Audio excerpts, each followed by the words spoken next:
Hi guys! Welcome and welcome back to my channel. So napakarami na nga pong live application na pwede natin gamitin ngayon para kumita tayo ng pera. Pero halos lahat po yan talaga ay may agency, no? Pero mayroon pong isang application na pwede natin gamitin at pinakamadaling gamitin para kumita ng pera kahit po wala tayong agency, ay kikita po tayo dito. Iipunin lang po natin yung ating mga points. So ito na nga po yung sinasabi ko. Kung interested ka ay i-download mo na po itong Popo app na available po sa Play Store para sa mga Android, no? Tapos, ayan, after nyo pong ma-download yung application ay mag-face authentication po kayo agad, and then magme-message sa inyo si Popo kung approved na po yung inyong face authentication, and after nun, mag-live po agad kayo ng 2 hours, no?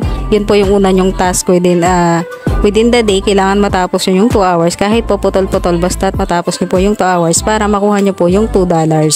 Tapos pagka open mo dito sa my profile, ayan, itap mo po yung reward, and then dito guys, kapag new users pa lang po kayo or bago pa lang kayo nakapag-download nitong Popo application, ang nakalagay dito is 10k per hour, no? 10k points po yan. Dahil ordinary host na lang ako, 1,000 na lang po ang nakalagay.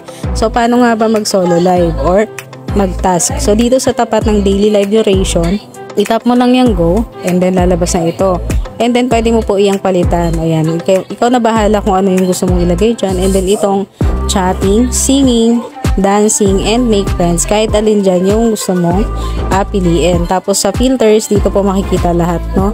And then kapag okay na, all set na, magla-live ka na, itap mo lang yung go live na yan, and then na yung live. Tapos ito yung indication na patapos na yung inyong task. Tapos dito kung makikita nyo, 0 siya, no? Wala po akong viewers, pero kumikita po ako dahil ginagawa ko lang po yung task ko. Basta tapusin nyo lang po yung task nyo, makakaipon kayo ng points na pwede nyong ma-withdraw. Hopefully nakatulong itong video na to, at kung nagustuhan mo ay please subscribe, and thank you for watching!